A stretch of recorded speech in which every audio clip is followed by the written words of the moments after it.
Good evening, everybody, and welcome to the Toon review for tonight's match review of Chelsea 0, Newcastle United 1.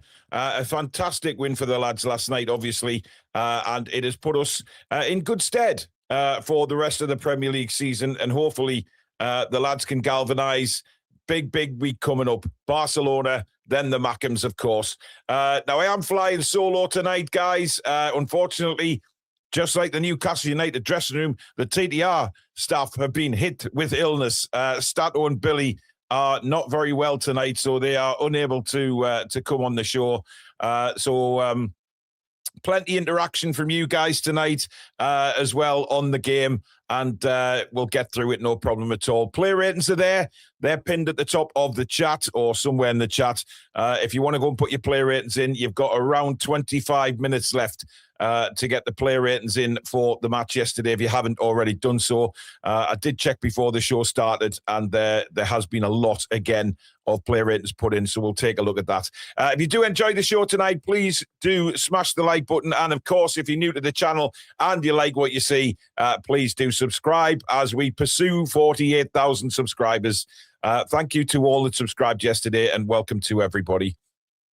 Memberships are available as well. That's the join button below myself. And of course, as usual, super chats are available, which is the $ just under the live comments.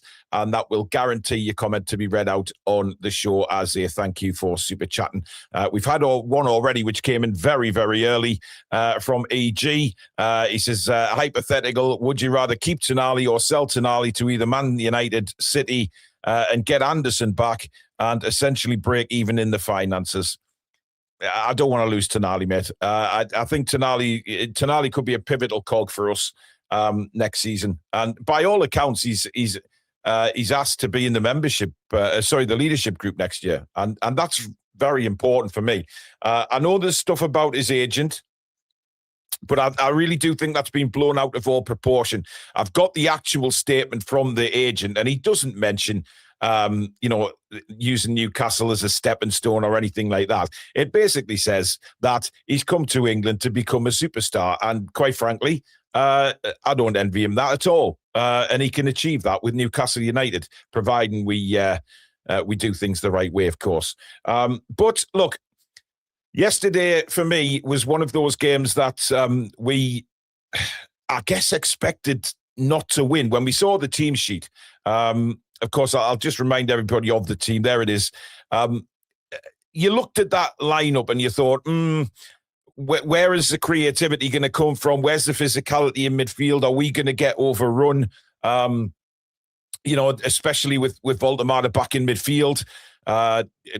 Gordon coming back from his illness, etc. It looked like a very difficult game when we saw the team lineups.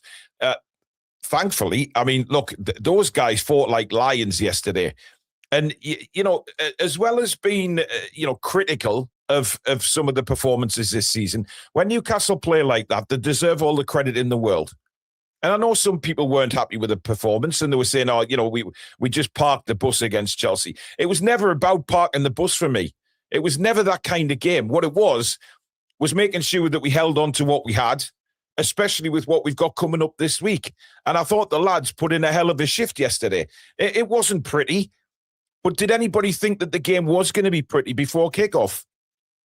Because I didn't. And we said that on the preview on Friday night, that we didn't think the game was going to be pretty. It could end up being a really poor game. I mean, Chelsea threw the kitchen sink at us at times, and we withstood everything they threw at us.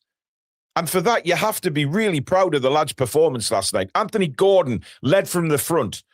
Absolutely superb display by him last night. As well, not just the goal, but the way he performed in general. His work rate, his energy up front, his pressing.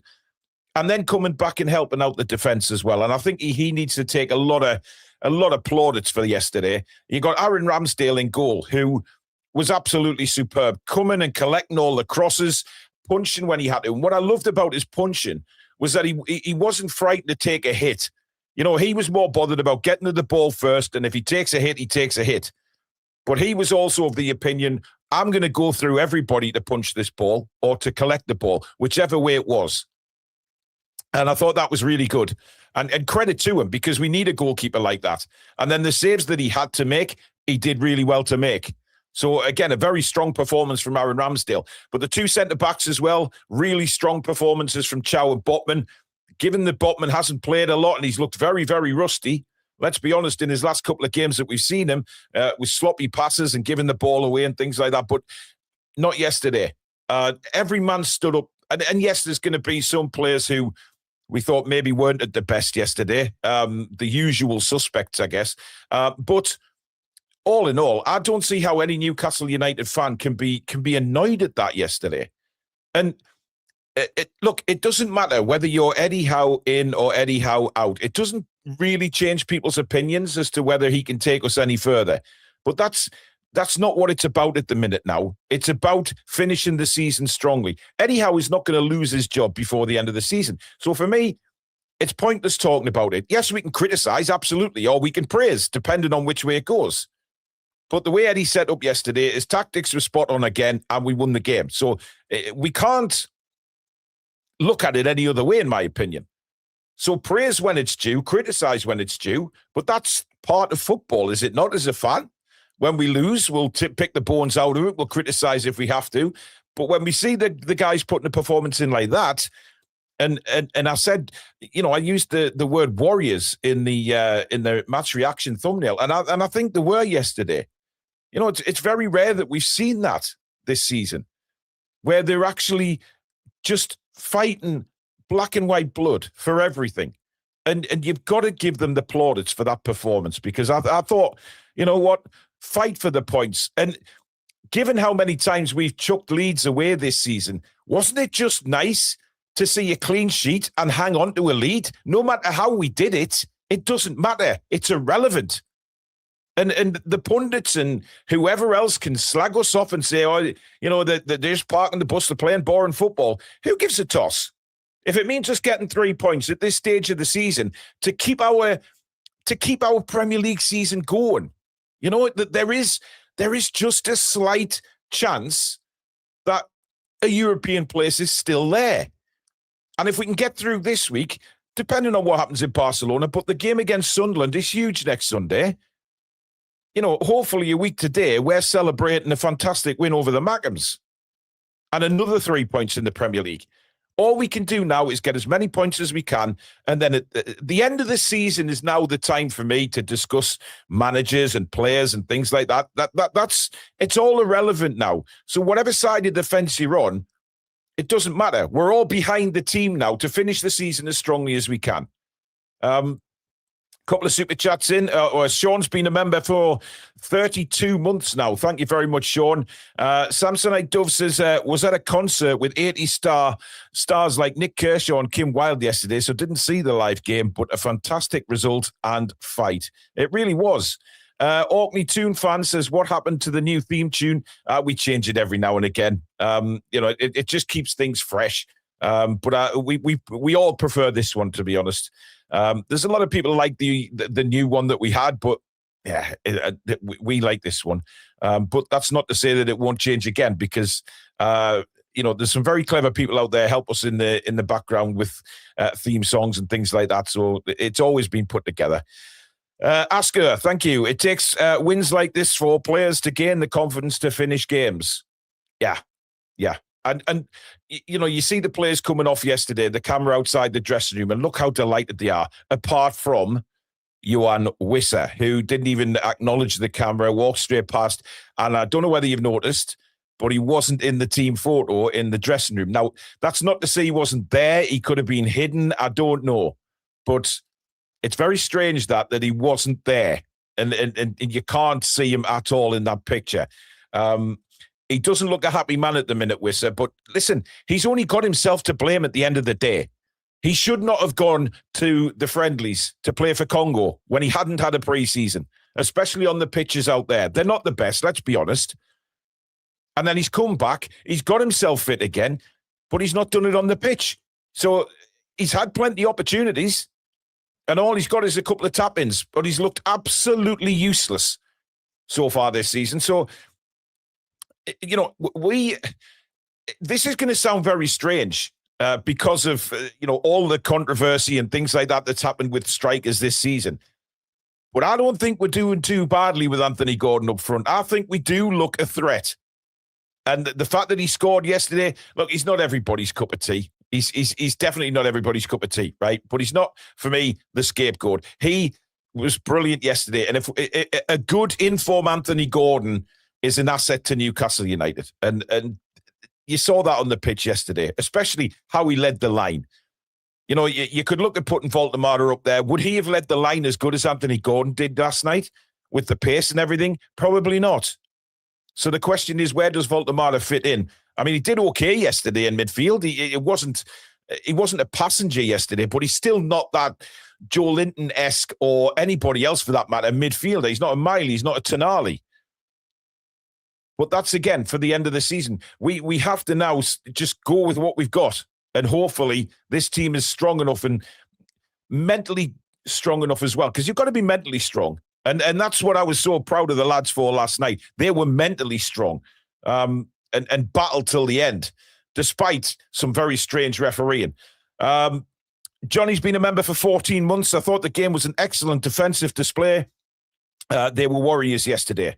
Exactly. Now, just ask yourself, if that was Manchester United or a Liverpool or a Manchester City, and they'd done that, say, against Barcelona or Real Madrid, for example, in the Champions League or anything like that, and they gave a defensive performance like that, do you think the UK media would slag them off? Absolutely not. The UK media would be all over it as what a warrior-like performance. Fantastic defensive display. You know, when I think it was Jose Mourinho won the cup with Inter, and if you remember in the final, pretty much parked the bus.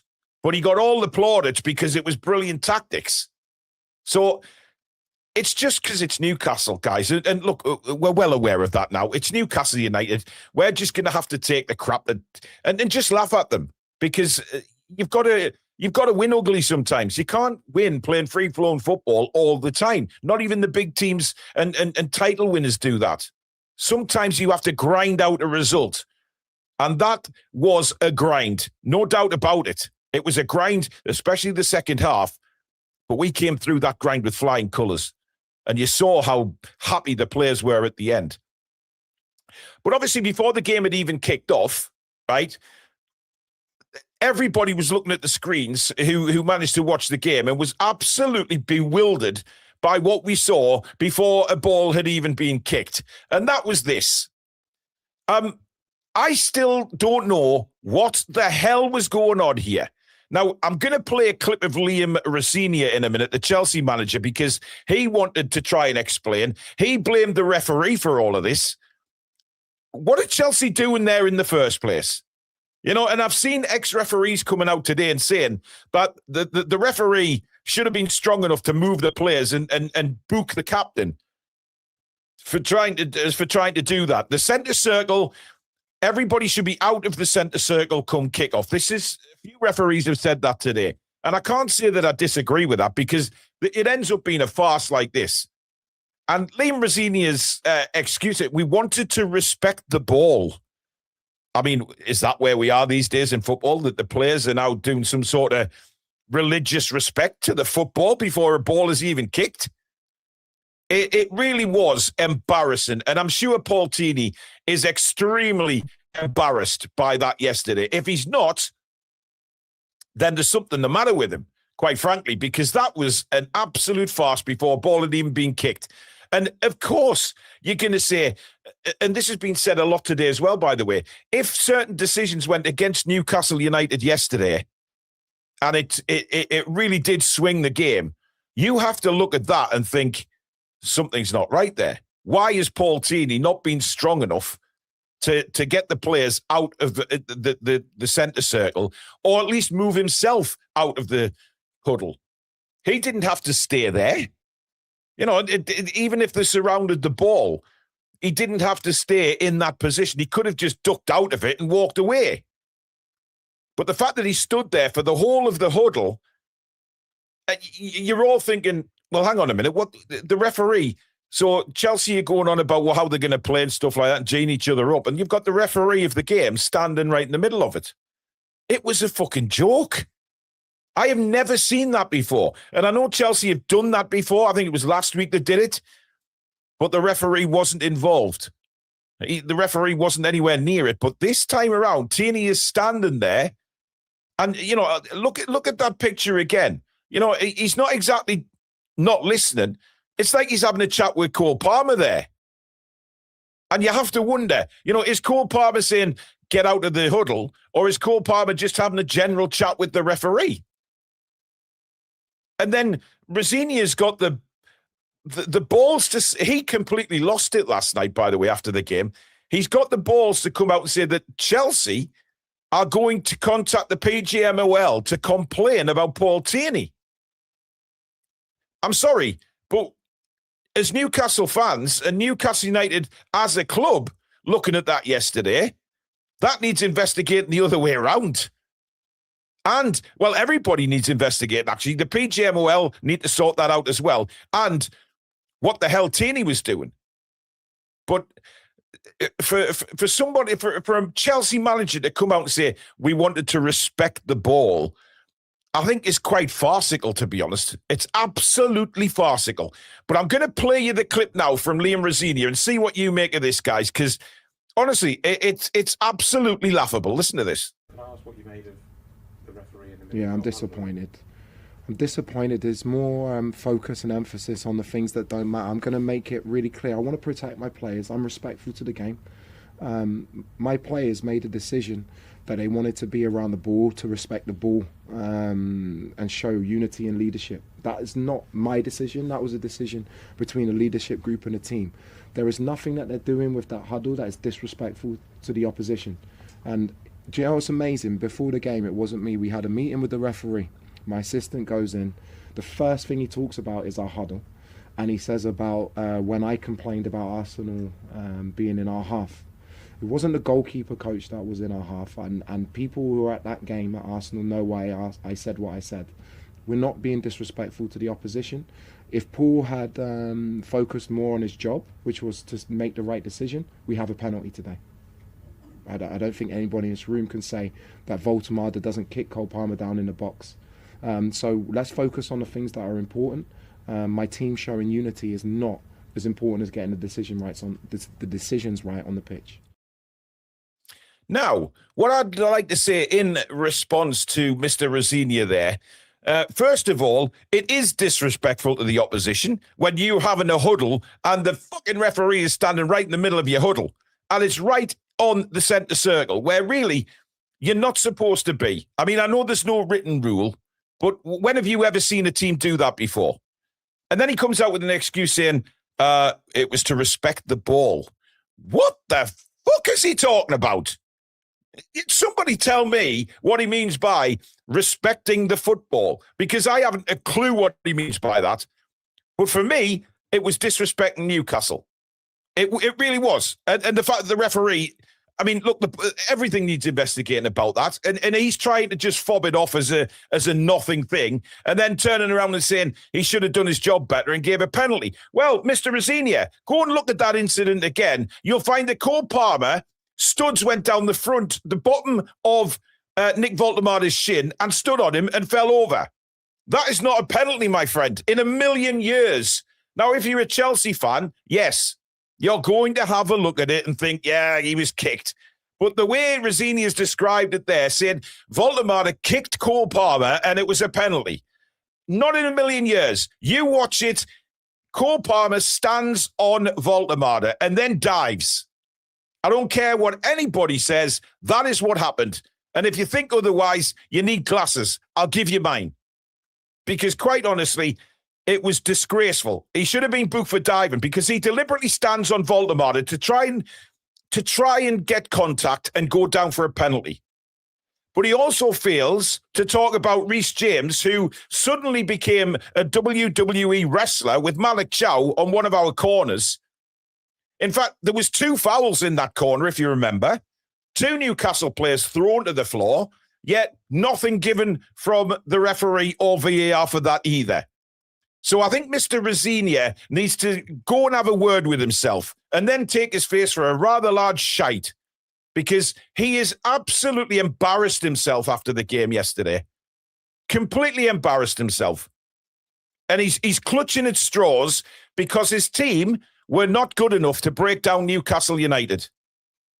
Despite all the play acting and all the diving and all of this nonsense, they were not good enough to score. And they could not break the wall of Newcastle United down.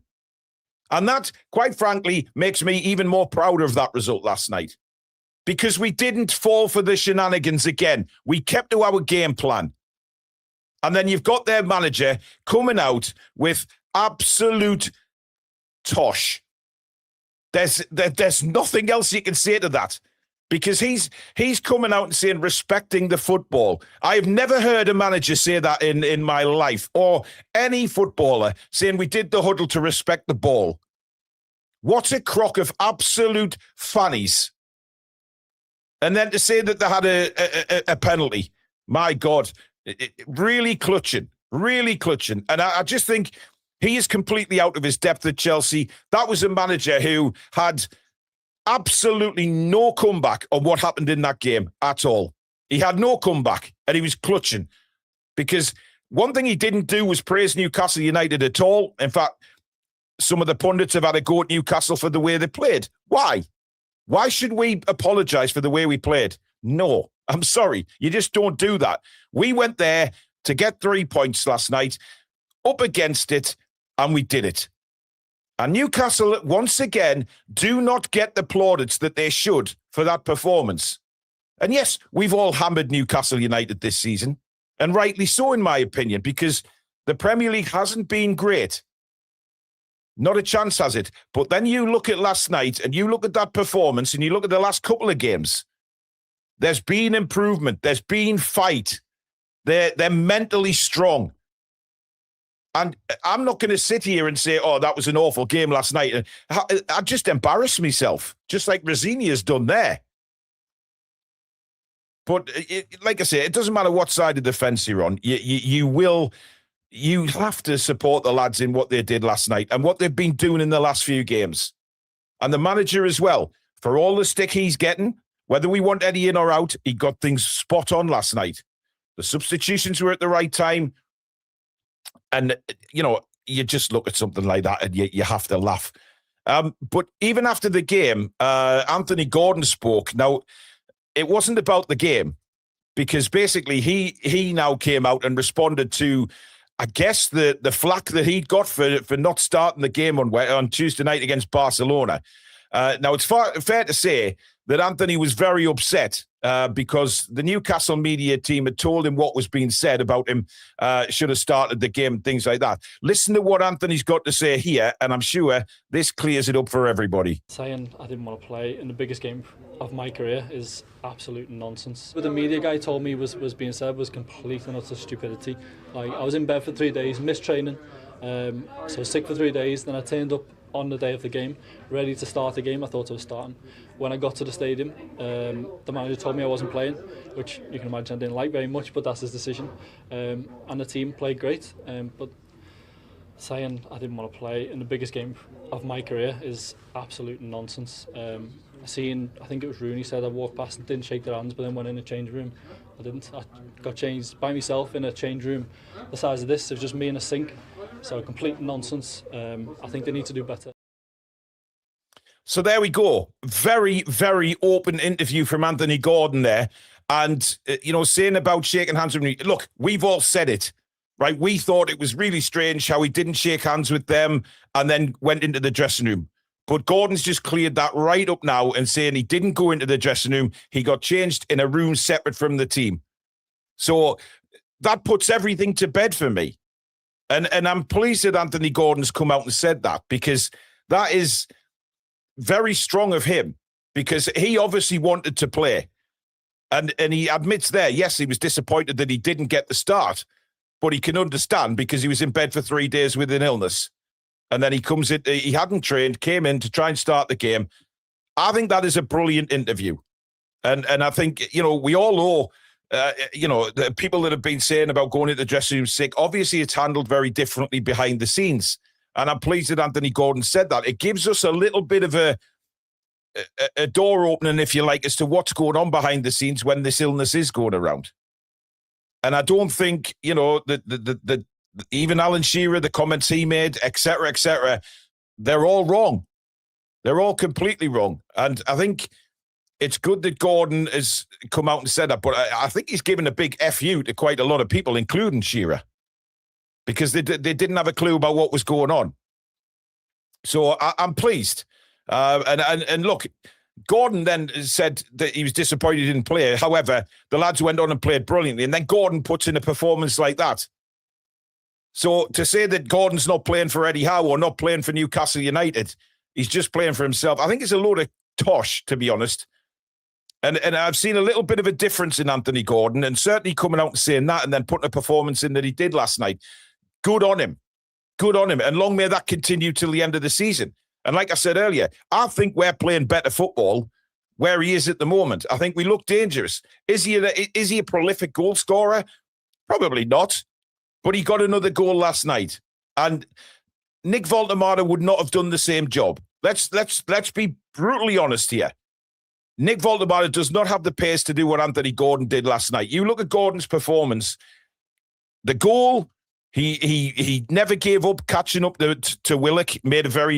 Willock was very sensible with what he did. He knew Reece James was closing down. He just laid it off to Gordon to tap it in. Gordon showed his appreciation, of course. But also the defensive work that Anthony Gordon did last night. How many times did we say, oh, fantastic from Gordon coming back into his own penalty area, by the way, and helping out. And the fact that he played the full game is even more incredible because of not being much involved on Tuesday night. He came on for a little bit, but he did not look well. We all said that. But then he goes and puts in a performance like that. I thought he was awesome. I really did. And look, we're going to look to Wednesday night now and think, how fit are these players going to be? You know, is Gordon actually going to start, given what he did? But everybody needs to remember that Anthony Gordon is a very, very fit lad.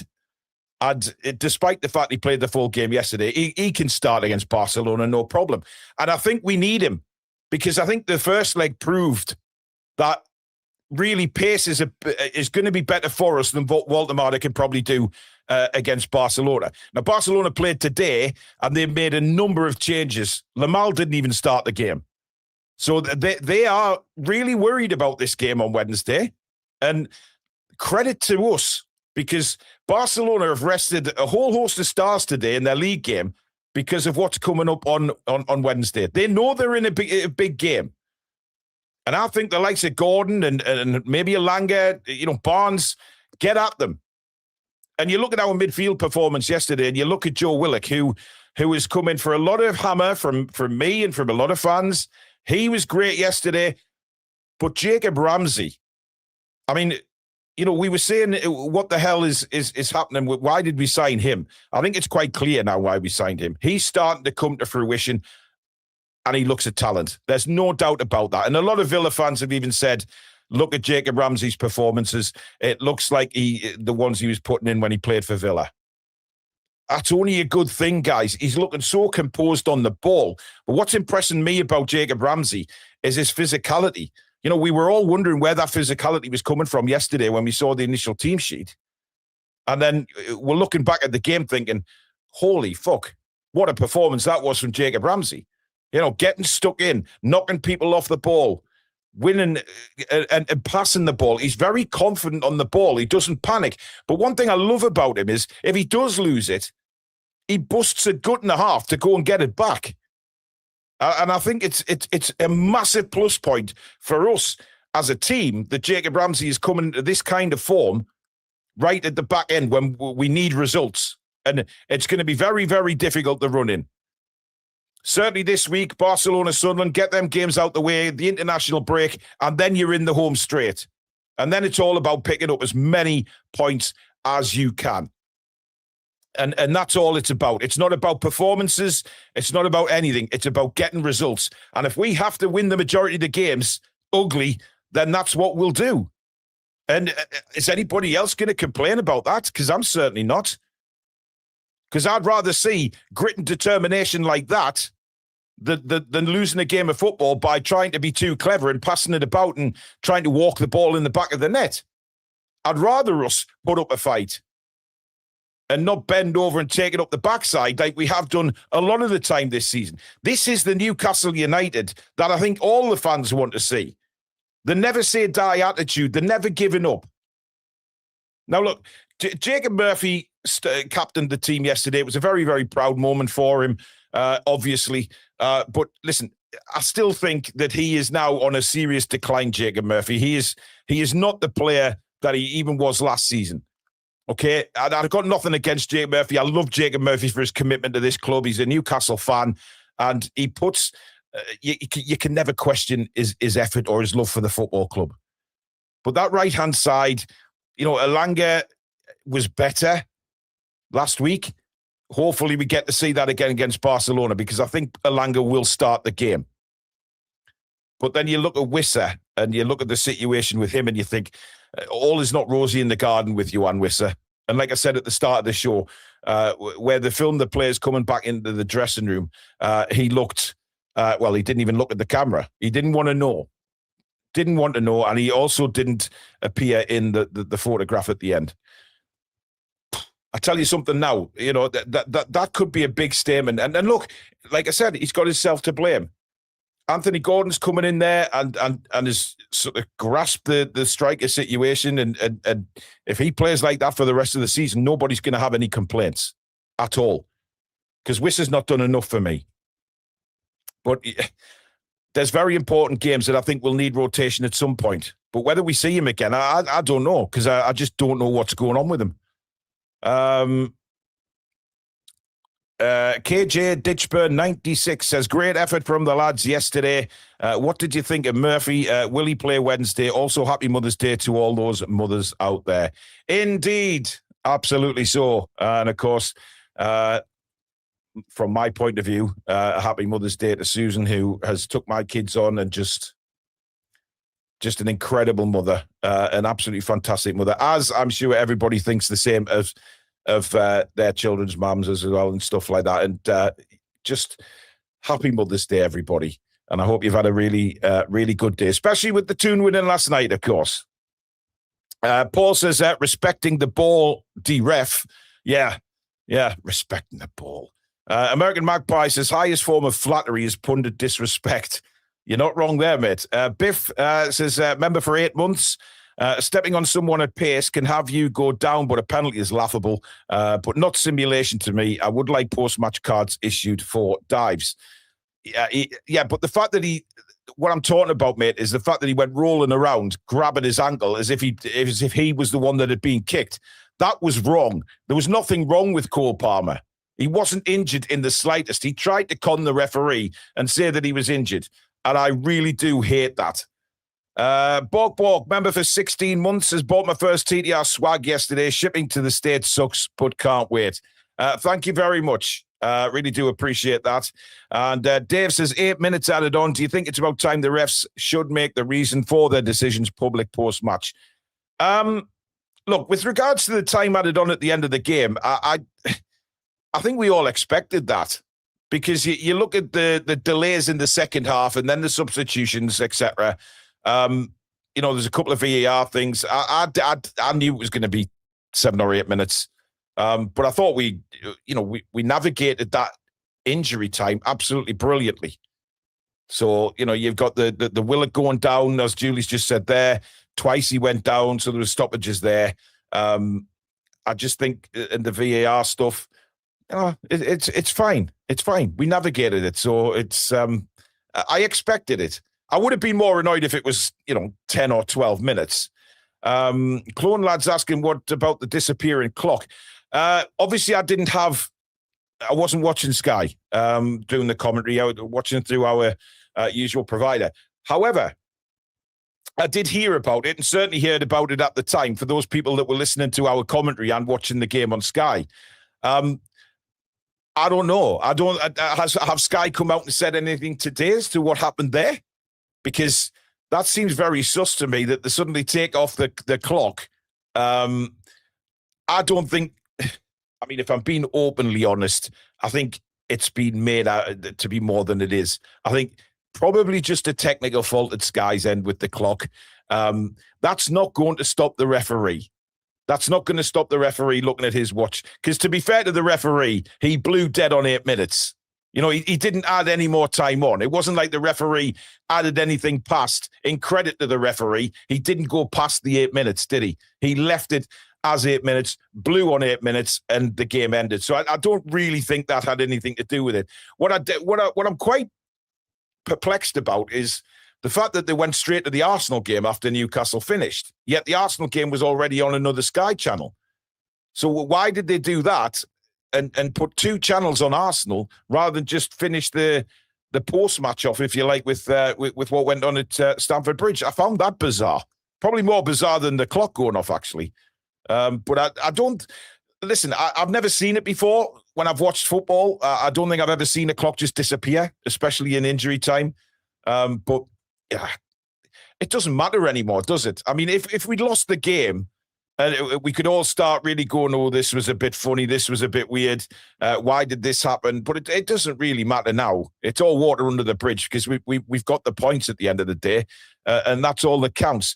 Now, we're going to hear from Eddie Howe now. It's only about 24 seconds, this, because whatever interviews Eddie Howe did last night weren't put on social media. So apart from this one, just saying that he was delighted with the win. This is what the manager had to say. Well, I think defensive mentality was incredible today, especially off the back of a massive week for us on Tuesday. I thought we were really, really good off the ball today. In every respect, we pressed well first half. We were better, deeper second half. And yeah, we rode our luck at times a little bit in terms of they had a few chances in the second half. But I think for the amount of times we've been hurt this season, I think we've more than deserved it. So, yeah, he does make reference to the amount of times that, you know, we've conceded goals. Yes, we did deserve it. And I think Eddie's right with what he says there. There was definitely something about that last night that said, you know what, you deserved that. You know, we've had so many heartaches this season with conceding straight after scoring, or like on Tuesday night against Barcelona, conceding the penalty so late in the game. So, yeah. And what it does is it puts the lads in a really good, motivated mood, and I'm sure they don't need to be, but for the game in Barcelona. We now know how seriously Barcelona are thinking about Newcastle United because of the players they've rested for their league game today. But our lads are going to be in such a positive state of mind. Man United beating them, you know, forget the FA Cup against Manchester City. Premier League I'm talking about, beating Manchester United, then beating Chelsea. You've also got the draw against Barcelona. The lads are on a high right now, and we need to keep riding that wave till the end of the season, starting with the game in the Nou Camp. Now, I don't think many people expect us to go to Barcelona and win the game, but all I want to see us do is go there and perform and put in an effort like we did see on last night at Stamford Bridge. If we do that, then we got no complaints. We can just turn around and say, yeah, Barcelona are the better side. They deserve to go through. But what we don't want to be talking about is any controversy with refereeing or, diving and things like that. For me, that'll spoil it all. You know, if Barcelona are going to beat us, then I'd rather Barcelona beat us properly and not using the dark arts, so to speak. Ricky says, well said, Paul. I'd go Tonali every day of the week. I've seen a lot of Anderson. Tonali's got different class. I think they're different players. I think Anderson's more of an attacking player than Tonali is. So they could bring something different. Listen, I'd love Tonali and Anderson in the same midfield at the end of the day. But there's going to be a fight for Elliot Anderson. Ryan from Seattle says, concern Wissa is not in the photo. Team above self always. Yes. Look, he might, listen, like I said at the start of the show, he might be hidden in there somewhere. I don't know. But it just seems very strange that you can see everybody else. Even Jacob Murphy, you can just see the top of his head and his eyes and things, but you can't see anything from Wissa. But look, we're expected to think that as fans. The fact that how he behaved when he came off the pitch, when he didn't even acknowledge the camera outside the dressing room, that says a lot to me as well.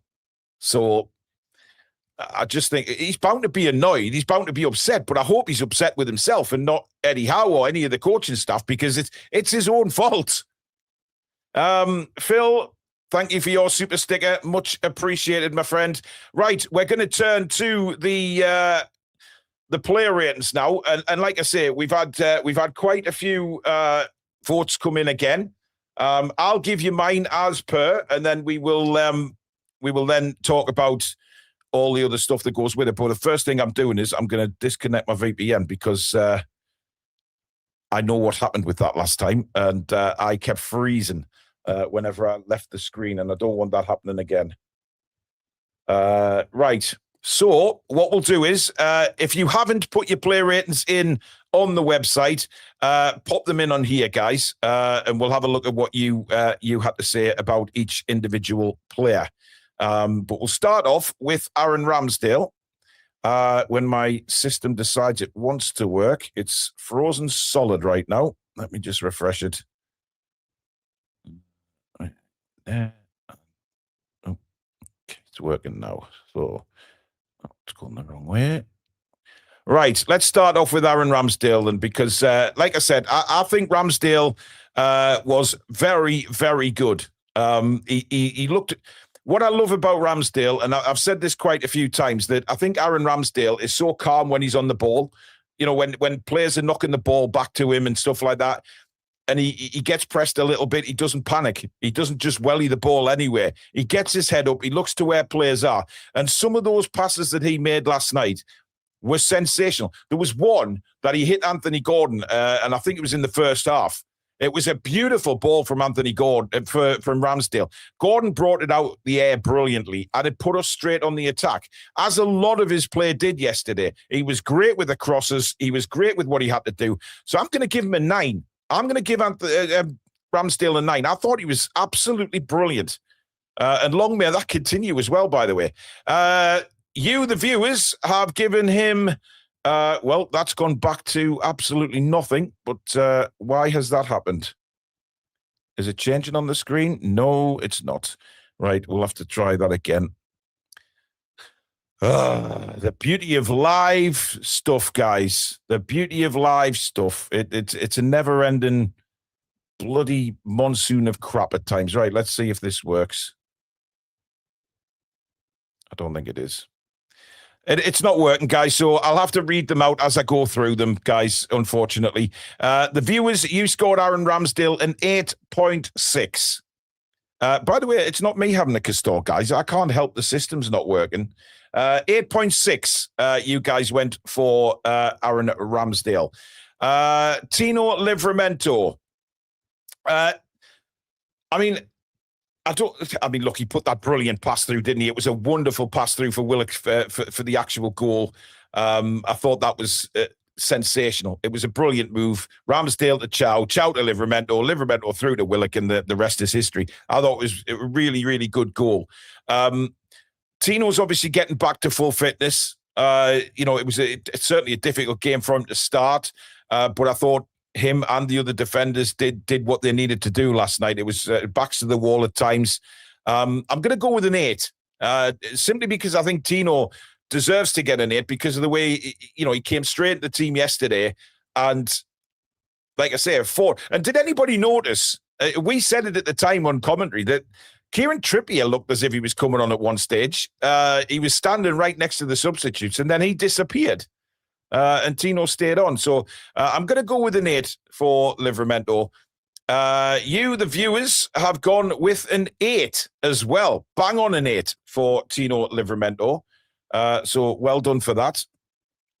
Right, I'm going to try one more time to see if I can get this this to work. I'm going to come out of there. I mean, for all the votes on Tino Livramento, for him to get an 8, I think is absolutely superb. Bang on an 8 as well. Right, let's see if this is working now. I think it is.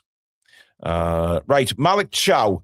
I thought Chow was brilliant yesterday, and I'll tell you why. Because after what happened against Barcelona, he could have easily buckled yesterday in a game as intense as that, and the amount of defending that he had to do.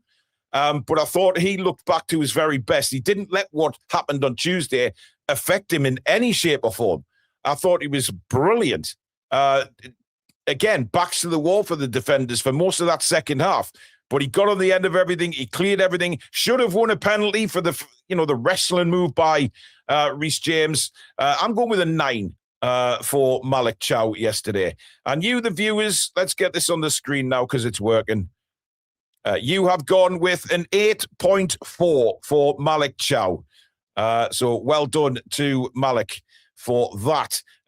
Dave Lamb with a super chat saying, if Sky can have tech clock issues, then TTR can have player ratings problems. Yeah, absolutely. But we're back. We're back now anyway.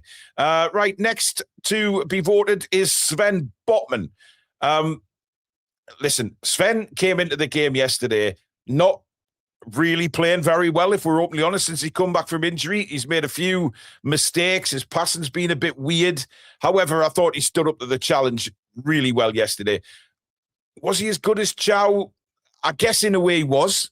I'm going to go for a dead 8 again for Sven Botman. They were just sensational. Cleared everything. Botman throwing himself in front of shots as well. Deserves an 8. And you, the viewers, have given him an 8.1. So there you go. Fantastic scores for our centre-backs. Now, Lewis Hall. Weirdly, I don't think Lewis Hall was effective as an attacking player yesterday, but we didn't really get an opportunity to do that. I thought he, once again, just did everything he needed to do. But I think we've got such incredible feelings about this kid. You know, the fact that he just breezes through games and you just expect him to be fantastic. There's nothing that he can't do. And again, at left back yesterday, he just kept Chelsea silent. They tried different people on that right-hand side. They tried Garnacho at times. They tried pushing the full-back up further. They tried even moving Reece James to right back in the second half and push him forward. None of it worked. They got no change out of Lewis Hall. So a 9 for me for Lewis Hall. You, the viewers, an 8.7. So again, very, very close to what I'm thinking. 8.7 for Lewis Hall. Next up, we have Joe Willock. Now, Joe, as I said earlier, he seems to have come in for a lot of criticism this season. I don't think he's ever been fully fit for a long time. Because the reason why I'm saying that is we're seeing a very fit Joe Willock now. And his energy on the pitch yesterday, very solid, didn't give the ball away. Defensively, he was excellent. Came back again to help out in his own box. He's got a tremendous engine on him. And, you know, yes, he came off with I don't know how bad that injury was yesterday. It seemed to be his groin. But obviously, they're not going to take a lot of chances on him. Hopefully, he'll be fine. I haven't heard anything after the game to say he's going to be out for a period of time or anything. I guess we'll hear from Eddie in the press conference later on in the week ahead of the Barcelona game. But I was really impressed with what Willock did last night. I'm going to give him an 8. I think he deserves an 8. The viewers, you've gone with an 8.3 for Joe Willock. I think that's the biggest score Willock's had since we started doing these player ratings, to be fair. So well done to Joe Willock. Jacob Ramsey now, guys. Jacob Ramsey is looking like a £40 million signing now.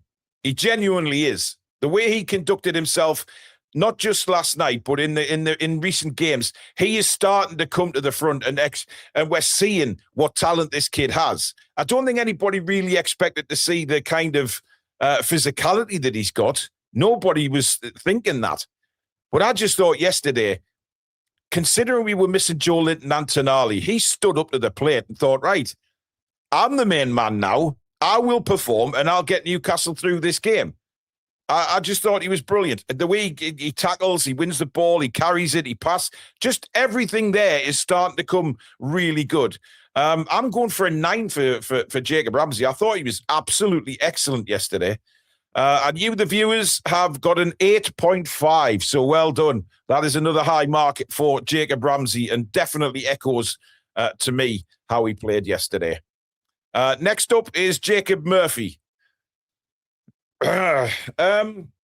Look, he wasn't bad, right? He wasn't. It wasn't one of those games for Jacob Murphy that we looked at and thought he lost every ball, he couldn't pass, he couldn't, because it wasn't that type of game. We were defensive most of the time, but I just think Murphy with the ball, he's not what he was. And yes, he can put the odd cross in, which will give us a goal, hence what he did against Barcelona. But I just don't think I just don't think when you look at all the other players around him, he's actually at that level anymore. And I don't mean that disrespectfully. I just don't think he's at that level. So I'm going with a 6.5 for Jacob Murphy.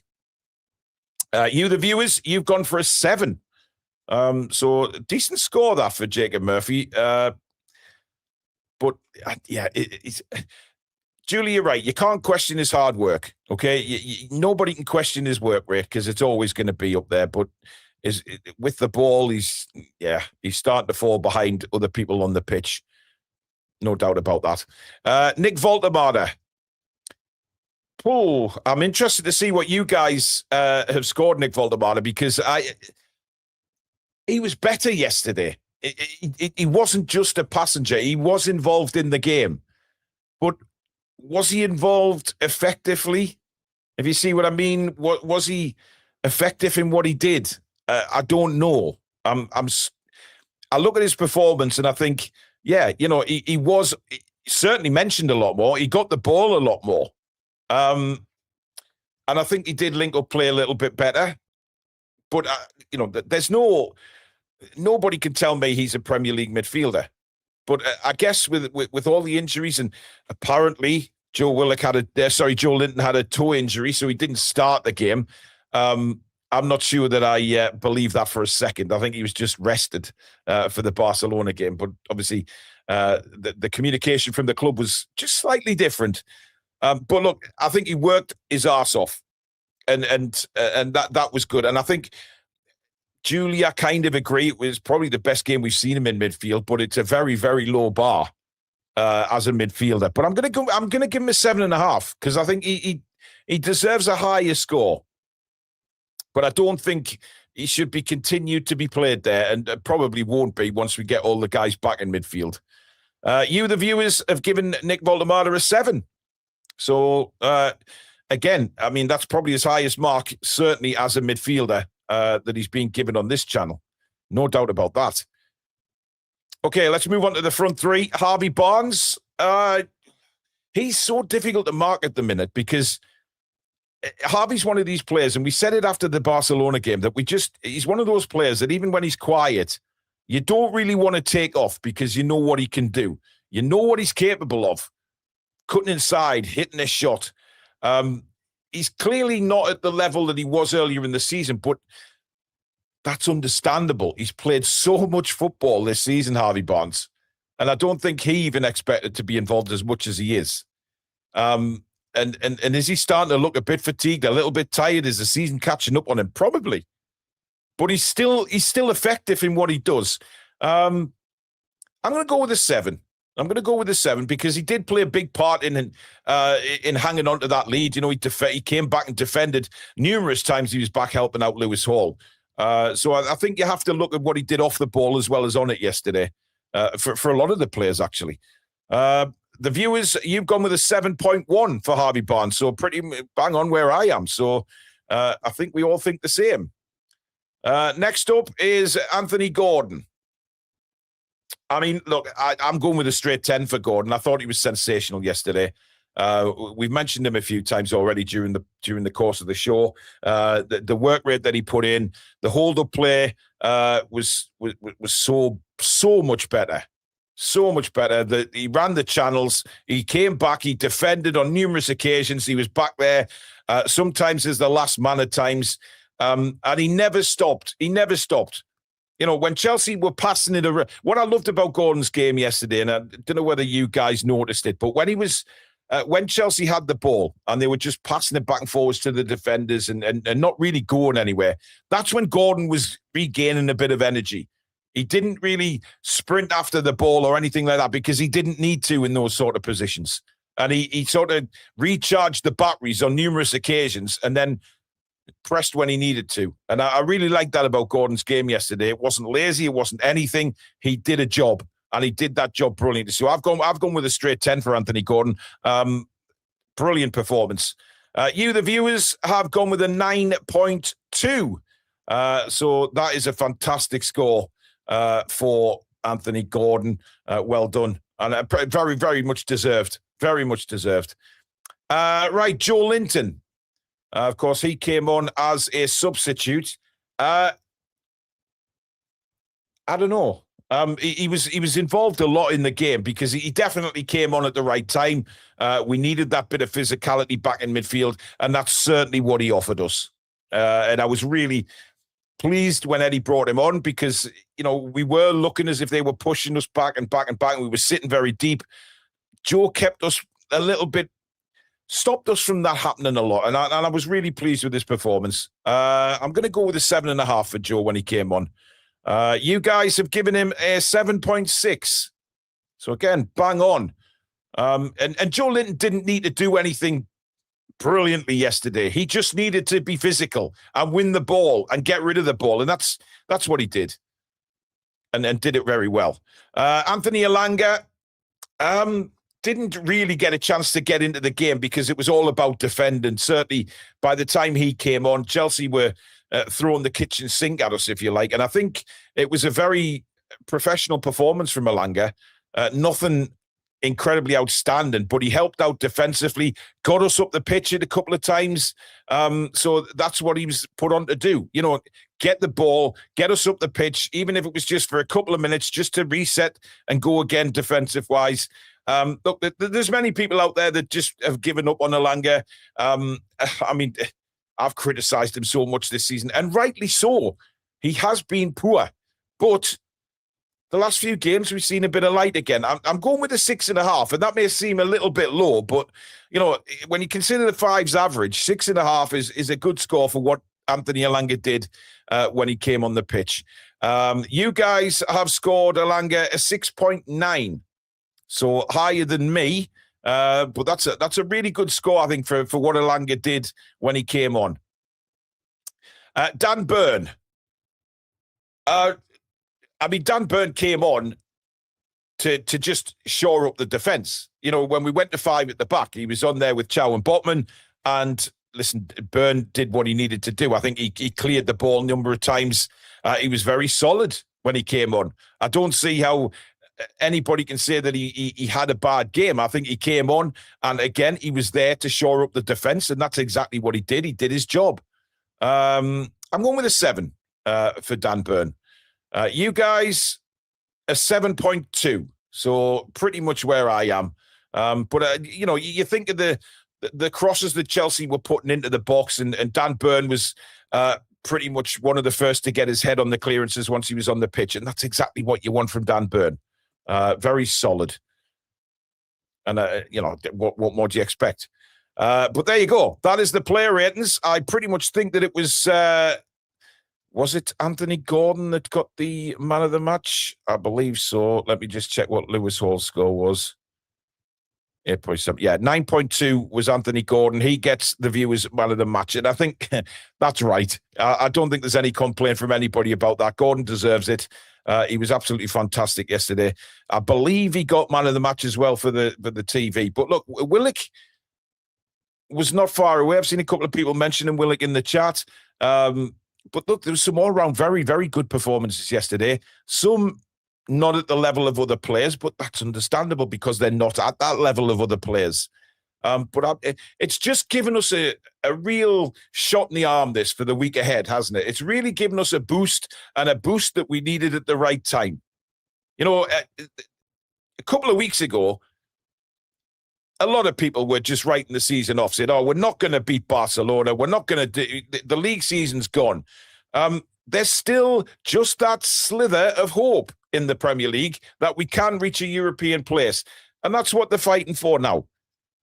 But one thing that we can't say that isn't there with Newcastle United right now, folks, is momentum, because the momentum is right up. And they'll be dying to get into the game against Barcelona. And then, of course, the build-up for Sunday against Sunderland. That is a huge game as well. So 2 massive games this week that are going to really dictate our season. I think beat Barcelona, that'll be an absolutely incredible, fantastic result if we progress in the Champions League. But even if we don't, let's go, if we're going to go out with a fight.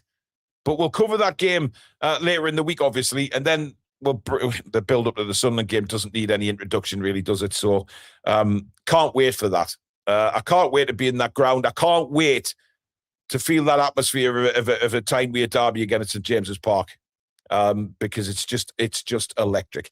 Right, Eddie Howe. Let's get your votes in for Eddie Howe before we finish the show. I've seen a couple of 10s already come in for Eddie Howe. Probably right. A 9 from Niall. 10. I mean, how can he not get a high score? 9.5. 9, 9, 10, 9, 20. Wow, okay. 10. Yeah, look.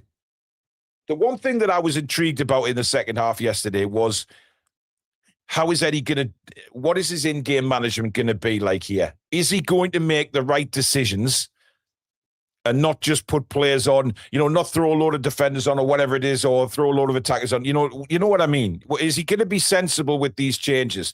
And I think he got his subs bang on yesterday. He could have brought Anthony Gordon off and put Asula on, but I think in that situation last night, he'd rather have put his faith in Gordon to keep doing what he's doing, and just see the game out. And I think he was right to do that, because, yes, Asula, he's got a bit of pace about him and physicality, but he's very erratic. I don't think that was the time for an erratic player to come on the pitch. He needed people who've got level heads, experience, etc., and that's exactly why I think he kept Anthony Gordon on the pitch. I don't think anything that he got... I'm going to give him a 10, by the way, because I don't think he got anything wrong yesterday. I think he got everything right. I don't like Voldemar in midfield, but I've said that a million times, but he did okay yesterday. That's the whole point. Nobody likes him in midfield, but he did a job, and he did a cracking job. So how can we not appreciate what Eddie did yesterday? And like I say, he's going to come in for a lot of criticism when he makes mistakes. And those of you that have criticised him, like myself, like a lot of people, you're entitled to do that. And then when it's the other way around and he's making the right decisions, we praise him. And that's right as well. That's going to happen. There's ups and downs. You get criticised, you get praised. That is being a football manager, guys. Whichever way, that is what you sign up to. You sign up to the criticism, you sign up to the praise, and you get on with it. And like I say, he deserves the praise at the minute because he's getting things right. He's getting his teams right, he's getting his tactics right, and he's getting his subs right. And hopefully that continues for the rest of the season, because that was just brilliant. And I am really excited about the 2 games coming up this week. They've given us real motivation as fans to have just that little bit of hope that all is not lost yet. But that is it for tonight, folks. Thank you very much for tuning in. Thank you for the support with us going solo tonight. I mean, I've done it plenty of times before, obviously, but it's great to get your interaction on the show like this tonight. So thank you very, very much. Don't forget, if you want your TTR merchandise, the website is thetoonreview.com. That's thetoonreview.com. We've got T-shirts, hoodies, hats, all sorts on there. Go and have a look. Get your orders in as a present for yourself, family member, friend, whatever it may be. That's thetoonreview.com. And of course, don't forget to drop a like. It's very, very important to the channel, the likes, because it pushes us out there in this crazy YouTube world of algorithms and all of that nonsense. So please make sure that you hit the like button. And of course, if you are new and you like what you see, please do subscribe to the Toon Review YouTube channel, and we will hear from you and see you and talk to you very, very soon. Enjoy the rest of your Sunday evening, folks. Good night. Come back and check out the breeze.